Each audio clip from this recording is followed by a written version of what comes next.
అంటే ఇంట్రెస్టింగ్లీ ఇదే టైంలో ఒక రీల్ రౌండ్స్ చేస్తుంది పాతది. బాహుబలి టైంలో మన రమ్యకృష్ణ గారి పాత్రని శ్రీదేవి గారికి ఆఫర్ చేశారని రాజమౌళి గారు చెప్పారు ఇది ఓపెన్లో ఒక ఇంటర్వ్యూలో. బట్ ఆవిడతో వచ్చిన అసోసియేటెడ్ కాస్ట్ అంత పెద్ద స్టార్ని తీసుకురావడం అది ఇట్ వాజ్ అన్బిలీవబుల్ అని చెప్పి ఆవిడని డ్రాప్ చేసుకుని రమ్యకృష్ణ గారిని కాస్ట్ చేస్తే ఆవిడే ఆ పాత్ర కోసం ఆవిడే పుట్టారన్నట్టు వర్కౌట్ అయిపోయింది. బట్ అంటే the reason I'm asking is so not always is the star combination decision. అది చాలా సార్లు అయింది. That is a very very well known fact అది. సో ఇప్పుడు మీరు సినిమా స్టార్ట్ అవ్వకముందుకున్న డెసిషన్కి సినిమా ఫైనల్ ఎఫెక్ట్ ఇప్పుడు చాలామంది శ్రీదేవి గారు ఉంటే అంత వర్కౌట్ అయ్యేది కాకపోవచ్చు అని అంటారు ఇప్పుడు. ఎందుకంటే ఎఫెక్ట్ చూశారు కాబట్టి, ఆల్రెడీ ఫినిష్డ్ ఎఫెక్ట్ చూశారు కాబట్టి యూనో. యా. సో మీరు ఎలా అప్రోచ్ చేస్తారు వర్మ గారు మీ ప్రాజెక్ట్స్ని? మీరు do look at it like a business are? I have never done film on both cases. నాకు ఎక్సైట్మెంట్ కలిగించిన సబ్జెక్ట్ లాగా నేను చేశాను. ఇప్పుడు ఫర్ ఎగ్జాంపుల్ నేను ఇప్పుడు శివ ఉందనుకోండి, ఆ రోజుల్లో అంటే ఎగ్జాక్ట్గా నేను చెప్పలేను కానీ హాఫ్ అయి ఉంటుంది. ఇది మామూలుగా అన్నపూర్ణ స్టూడియోస్ ఖర్చు పెట్టే ఆ టైంలో నేను బడ్జెట్ తగ్గించాలన్న ఉద్దేశం కాదు. ఆ సినిమాకి అంతే. నేను ఒక వీధిలో అంటే రియలిజం ఉంటుంది, ఎగ్జిస్టింగ్ ఇరానీ కేఫ్లో తీస్తే బాగుంటుంది. నేను ఇప్పుడు ఇరానీ కేఫే సెట్ వేస్తే మంచి బాగా లైటింగ్ అంతా చేస్తే అది శివాయి అవ్వదు. ఆ దృష్టితోటి నేను budget conscious, not about saving money. We will spend for what is required. Same thing అలాగే సత్య చేశాను. అబ్సల్యూట్లీ లొకేషన్స్ అన్నీ RE2 కెమెరాతోటి కొన్ని సీన్స్ 5-6 ఉన్నారు యూనిట్ మెంబర్లు అంతే. Because to maintain that authenticity. Correct. ఇప్పుడంటే ఎప్పుడైతే మీ దగ్గర ఇంత మార్కెట్లోంచి ఎంత డబ్బులు వస్తాయని ముందే మీకు గ్యారంటీ ఉన్నప్పుడు, ముందే మీరు అనుకున్నప్పుడు you will waste the money. Correct. That is a problem. అది అంటే because somewhere we have annoyingly made a statement. ఇప్పుడు ఒక ఎగ్జాంపుల్ చెప్తాను మీకు. మాజిద్ మెమన్ అని ఇరానియన్ డైరెక్టర్. సో తను చిల్డ్రన్ ఆఫ్ గాడ్ అని ఒక సినిమా తీశాడు. అది ఇండియన్ మనీ వాల్యూలో 40 lakhs తీసాడు సినిమా. యా. అంటే కొన్ని రియల్ లొకేషన్స్, రియల్ పీపుల్, అతను చాలాసార్లు ప్రొఫెషనల్ యాక్టర్స్ని తీసుకోడు అసలు. అది మ్యాసివ్ హిట్ అయిపోయింది ఇంటర్నేషనల్ ఫిల్మ్ సర్క్యూట్స్, అంటే సెలెక్టెడ్ మార్కెట్స్. దాంట్లో ఆల్మోస్ట్ ఈ సేల్స్ కంపెనీస్ అన్నీ కలిసి $40 million రెవెన్యూ వచ్చింది ఆ సినిమాకి. అది బాంబేలో ఒక ప్రొడ్యూసరు దాని రైట్స్ కొన్నాడు 3.5 crores. ఇది 40 lakh ఒరిజినల్ కాస్ట్ అయితే 3.5 crores రైట్స్ కొన్నాడు. కొని ఈ తారే జమీ పేలో యాక్ట్ చేసిన పిల్లడు ఎవరుతాడు దర్శిల్ జాఫరీ అని, వాడికి 2 కోట్లు బుక్ చేశాడు ఆ పిల్లోడిని. ప్రియను డైరెక్టర్. ఇప్పుడు ఈ రెమ్యునరేషన్స్, రైట్స్, మేకింగ్ అన్నీ కలిపి without publicity it costed around 15 crores. పబ్లిసిటీకి ఇంకో 10 ఖర్చుపోయాడు, 25. ఇది 40 lakhs సినిమా 25 crores అయింది ఇప్పుడు ఇక్కడ ఇండియాలో. అయిన తర్వాత దాని పేరు ఏం పెట్టాడు? తరరం పంపం. ఎందుకు తరరం పంపం పెట్టాడంటే అది పెద్ద హిట్ సాంగ్. దాంట్లో మన ఆమిర్ ఖాన్ ఇప్పుడు చెప్పాను కదా, తారే జమీన్ పర్. దాంట్లో పెద్ద హిట్ ఆ సాంగ్ మూలాన అందరికి దగ్గరికి వెళ్తుంది అని ఆడ ఉద్దేశం. వీడికి 2 కోట్లు ఎందుకు ఇచ్చావు అని అడిగాను దర్శిల్ జాఫ్రీకి. సార్ ఇప్పుడు ఆమిర్ ఖాన్ కోసం వచ్చి ఉండొచ్చు, కానీ వచ్చిన ప్రతి ఒక్కళ్ళకి ఆమిర్ ఖాన్ ఎంతో దానికన్నా ఎక్కువ వీడు నచ్చాడు అంటాడు వాడు ఈ దర్శిల్ జాఫ్రీ. అందుకని వాడు నెక్స్ట్ పిక్చర్కి వాళ్ళందరూ ఆమిర్ ఖాన్ ఆడియన్స్కి నేను 2 కోట్లు తీసుకుంటున్నానని అతని లెక్క. ఓకే, ఇది ఒకటి. ఇంకోటి ఏం చేశాడు, మొత్తం సినిమా అంతా ఇన్ఫిల్మ్ యాడ్స్, క్యాడ్బరీ చాక్లెట్, ఇది మీ మిల్క్, అదేదో ఈ చిల్డ్రన్ ప్రోడక్ట్స్ అన్నీ నింపేశాడు దాంట్లో. ఇన్ఫిల్మ్ యాడ్స్ లాగా పెట్టి దాని నుంచి తీసుకోవడానికి. ఫైనల్గా రిలీజ్ చేస్తే మొత్తం 25 కోట్లు పోయినాయి. ఆ 40 లక్షల్లో తీసి $40 million అది 25 కోట్లు చేసి 25 కోట్లు పోయినాయి. అప్పుడు నాకు ఒకటి చెప్పాడు బాంబేలో, ఈయన ఎంత తేడా వచ్చిందంటే, నేను మాజిద్ మమ్మీను పిల్లల కోసం తీసాడు సినిమా. ఈయన పిల్లల నుంచి డబ్బులు చేసుకోవడానికి తీసాడు. అది ప్రైమరీ ఇంటెన్షన్ డిఫరెన్స్ ఏంటంటే అది యూనో. సో ఇప్పుడు మీకు మల్టిపుల్ ఆబ్జెక్టివ్స్ ఉంటాయి సినిమా ఇండస్ట్రీలో. అవును. ఒకళ్ళేమో అసలు ఎంత కమ్మేయాలి సినిమా, ఎంత ప్రాఫిట్ వచ్చేయాలి, ఇంత కొనరు నా సినిమా అని చెప్పడానికి. ఇప్పుడు మీకు హాలీవుడ్లో దే గో డైరెక్ట్లీ, వాళ్ళు మీడియా డీటెయిల్స్ ఉండరు, వాళ్ళు they will take real time. ఇప్పుడు ఈ ఫోన్ చేసాడు అనుకోండి, ఫోన్ కంపెనీ డబ్బు ఎక్కడి నుంచి వస్తుంది, డైరెక్ట్గా మీరు కొంటేనే స్టేజెస్లో వెళ్తుంది అక్కడికి. So the product has to work in any manufacturing థింగ్లో. ఫిలింలో ఏంటి, మీరు బయ్యర్ కోసం తీస్తున్నారు అంతే కదా. బయ్యర్ కోసం తీసినప్పుడు వాడు మనకి ఎంత ఇస్తాడు, వాడిని ఇంప్రెస్ చేయడానికి అనేది ఎక్కడో సబ్ కాన్షియస్గా that becomes a bigger point then the actual film. మర్చిపోతారు చాలాసార్లు అవును ఫిల్మ్ ఏం చేస్తున్నాం అని. కరెక్ట్. అంటే honesty in a certain way, yeah honesty అంటారు కదా. అంటే అందరికీ జనాలు నచ్చాలని ఉంటుంది, అది కాదు. But you can forget and easily divert your attention from the main point. మీరు అసలు స్టోరీ ఎందుకు చేస్తున్నారు అని మీకు ఫస్ట్లో అన్న ఇంట్రెస్ట్ ఇంటెన్షన్ అని చెప్పి, if it gets carried away అది యా చివరికి వచ్చేవారు మీకే తెలియదు, అందరికీ. నేను కూడా దాంట్లో కొంచెం చేయి దాటిపోతుంది. ఒక పర్టికులర్ టైంలో మీరు మర్చిపోతారు అసలు మీరు ఎందుకు తీద్దాం అనుకున్నారు అనేది. It will go off. That's why I feel it's honesty. And that's why newer film makers వాళ్ళలో అది రీటైన్ అవుతుంది కొంతవరకు, కొంతలో కొంత. ఎందుకంటే వాళ్ళకి ఎక్కడో ఒక conviction, so called what ever పట్టు కూర్చుంటారు. బట్ వాళ్ళు కూడా మళ్ళీ రిపీట్ వండర్స్ చేయమంటే they may not be able to deliver, because వాళ్ళు కూడా they get carried away with so many influences. Correct. కానీ ఇంకో పాయింట్ ఏంటంటే ఇది చాలాసార్లు వర్కౌట్ కూడా అవ్వచ్చు.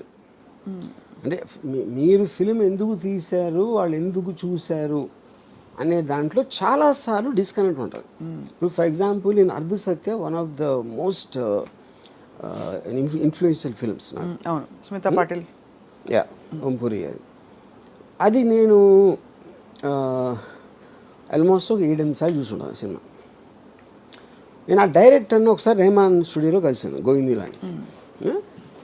నేను ఆయనతో ఆ సినిమా గురించి మాట్లాడితే ఆయన సినిమాది నాకు చెప్పారు అసలు అది ఫాదర్ సన్ రిలేషన్షిప్ మీద నేను ఇన్స్పైర్ అయ్యి తీశాను, that is what which work. నేను అన్నాను, సరే నేను ఉట్టి ఫాదర్ సన్ సీన్లే నేను ఫాస్ట్ ఫార్వర్డ్ చేసి ఉండని చెప్పా. ఇది రిపీటెడ్ వ్యూస్లో. నేను చూసింది రామశెట్టి అని ఒక విలన్ క్యారెక్టర్ మలాను. నిజంగా ఆశ్చర్యపోయాను, ఎందుకంటే ఆయన కూడా తెలియదు కదా, సినిమా అయిపోయింది, రిలీజ్ అయిపోయింది, ఎవరెవరో ఏదేదో చెప్తారు. మెయిన్ రీజన్ దానికైనా నేను అనుకుంటే ఇక్కడ ఇంకో డైరెక్టర్ అసలు నేను ఆ సీన్ కోసమే చూడలేదని చెప్పాను. ఇప్పుడు బ్యాండిట్ క్వీన్ ఎక్స్ట్రాడినరీ ఫిల్మ్ అది, పూలందేవి. అది నా ఉద్దేశంలో ఎలా తీయకూడదు అనే దానికి టెక్స్ట్ బుక్లో ఉన్న దాన్ని రీమేక్ చేశారు తెలుగులో. అది దానికన్నా 10 రెట్లు అడిగింది. ఏది బ్యాండిట్ క్వీన్ కన్నా ఎక్కువ. అప్పుడు ఏంటి అర్థం, దానికి ఏం చెప్తాను, దేర్ ఇస్ నో లాజిక్, ఏం లేదు. అంటే అది నా సెన్సిబిలిటీ అంతే, లాజిక్ ఉంది. ఆడియన్స్కి నచ్చింది, ఎందుకు నచ్చింది అంటే వాళ్ళు ఈచ్ పర్సన్ చెప్పాలి. మీరు చెప్తున్న దాన్ని బట్టి ఆర్జీవి గారు, ఆడియన్స్ టేస్ట్లు ర్యాపిడ్గా మారుతున్న వాట్ ఎవర్ ఆ ప్రిఫరెన్సెస్ అండ్ ప్రయారిటీస్ని cinema industry most of the time map చేయలేకపోతున్నారు. మ్యాప్ చేయలేక కొన్ని సినిమా ఇండస్ట్రీకి లీస్ట్ తెలుస్తుంది యాక్చువల్గా, ఎందుకంటే లోపల ఉన్నారు కాబట్టి. అవును, ఆడియన్స్ మధ్యలో ఉన్నవాడికి రిలేటివ్గా ఎక్కువ తెలియడానికి ఛాన్స్ ఉంది. రిలేటివ్లీ అది కూడా ఫుల్గా కాదు, ఎందుకంటే ఆడియన్స్ నేను విజయవాడ నుంచి వచ్చి నేను హైదరాబాద్ మన అనుపూర్ణ తిరుగుతున్నప్పుడు ఇళయరాజా ఎంత పాపులర్ అనేది నాకు స్టూడెంట్గా ఉన్నప్పుడు తెలుసు. ఎందుకంటే మేము షాపులకి వెళ్ళి రికార్డ్ చేయించుకున్నాను క్యాసెట్లో. అక్కడ ఇళయరాజాకి సెపరేట్ బుక్ మెయింటైన్ చేసేవాడు. మిగతా చక్రవర్తి ఇది అది అందరూ కలిపి ఒక బుక్ ఉంటే ఇళయరాజా గారికి ఒక సెపరేట్ బుక్ ఉండేది. అది నేను చెప్తే అనుకున్న స్టూడెంట్స్ షాక్ అయిపోయాడు, వాళ్ళకి తెలియదు అసలు ఇళయరాజా అంత పాపులర్ అని. దానికి కారణం ఏంటంటే ఈ పెద్ద సినిమాలన్నీ కూడా మోస్ట్ ఆఫ్ దెమ్ చక్రవర్తి గారు వీళ్ళు చేసేవారు. ఈ వంశీ గారి ఇలాంటి అంటే ఒక లో బడ్జెట్ సినిమాలు అన్వేషణ ఇలాంటివి వచ్చి ఆ టైంలో అదేదో బాగానే ఉందంట. అప్పుడు దాని కలెక్షన్స్ ఏంటున్నారు కానీ మ్యూజిక్ జనాల్లో ఉన్న పాపులారిటీ గురించి తెలీదు. సో అప్పుడు నేను శివాకి ఇళయరాజా అని ఇన్సిస్ట్ చేస్తే చాలా కష్టమయ్యేది. అంటే చక్రవర్తి ఉన్నారంటే వాళ్ళు ఇళయరాజా అంటే అలా ఉండేది మాట బేసిక్గా. అదే అప్పుడు ఎందుకు అది లోపల ఉన్నప్పుడు వాళ్ళ వ్యూ పాయింట్ వేరు ఉంటుంది, పబ్లిక్లో ఉన్నదానికి మీరు అప్పటికి బయట ఉన్నారు కాబట్టి మీకు తెలిసింది అది. ఎప్పుడైతే నేను లోపలికి వచ్చానో నాది అదే పరిస్థితి. మీరు అట్లీస్ట్ యూనో యు బీన్ మీరు నచ్చిన సినిమా అది ఏవైనా అవ్వని అనే ఒక నాకు వచ్చింది అది. నేను ఇంటెన్షన్తో నేను హిట్ అయిపోవాలి, డబ్బులు సంపాదించాలి, నాకు అవార్డు వచ్చేయాలి అలా అని నేను ఎప్పుడు సినిమా చేయలేదు. అది నా పర్సనాలిటీ ట్రేట్ అంతే, అది తప్ప ఒప్పని కూడా అంటలా. యా. సో ఇప్పుడు ఒక చిన్న జోకే ఇచ్చా మీరు పర్మిషన్ ఇస్తే. సో ఆర్టిఫిషియల్ ఇంటెలిజెన్స్ అడిగితే స్త్రీ ఎందుకు ఆడింది అని అది ఇచ్చిన ఆన్సర్ ఏంటంటే దేశం అంతా ఆర్జీవీలా మారిపోతుందని. ఎందుకు ఆర్జీవీ స్త్రీని బాగా చూస్తారు కాబట్టి. అందులో స్త్రీ అందుకే నేను జోక్ అని చెప్పాను సార్. అదే కాదు, నేను ఎలా స్త్రీనో చూస్తాను అలాంటి స్త్రీ లేదు దాంట్లో ఫస్ట్. ఓహో అయితే ఈ టాపిక్ ఎక్కడతో మరి ఆ జోక్ని. బట్ సీరియస్లీ ఇట్స్ యాక్చువల్లీ మీరు అన్నట్టు ఇట్ ఇస్ ఛాలెంజింగ్. అంటే ఇప్పుడు ఫిల్మ్ మేకర్స్కి చాలా it's a lot of pressure, especially ఒక దారుణమైన పెద్ద సినిమా తీసేశాక ఇంకా తర్వాత ఇప్పుడు గద్దర్ 2, యానిమల్, స్త్రీ 2, ఇంత వేరీడ్ ఫిల్మ్స్ అసలు ఒకదానికొకటి సంబంధం లేకుండా అంత బ్లాక్ బస్టర్స్ అవుతున్నాయంటే దాని అర్థం ఏంటి? జనాలు ఏదైనా చూస్తారు. అప్పుడు ఏదైనా చూస్తారని మనం అనుకుంటే ఏం చూస్తారో తెలియదు అనేది ఫాలో అవుతుంది.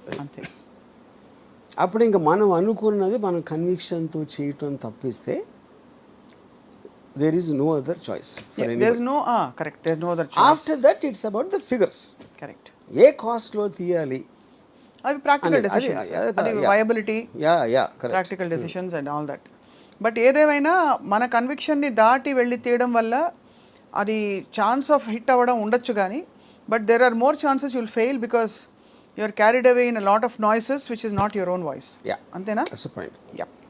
So interesting. మీరు స్త్రీ 2 ని ఇప్పుడు మీ 2గా మార్చి మేము వెళ్ళి చూస్తాం సినిమాని. అది నేను చూడలేదు ఇంకా.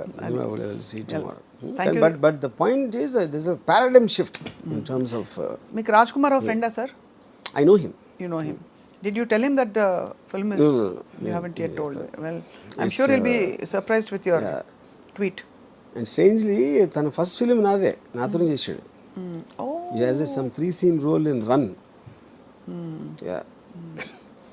కానీ ఇక్కడ అగైన్ ఐమ్ టెలింగ్ యూ, ఇది రాజ్ కుమార్ రావుకి సంబంధమే లేదు. ఇది కానీ 10 రోజులు అనుకున్నాడు కదా ఫిలిం అనేది.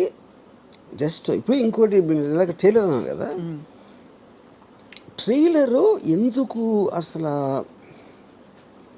ఏం చూస్తారు ట్రైలర్లు అనేది. ఇప్పుడు చాలా సినిమాలు మీకు 20 million వ్యూస్ అలా 30 million వ్యూస్ వస్తాయి, సినిమాకి ఎవడు రాడు.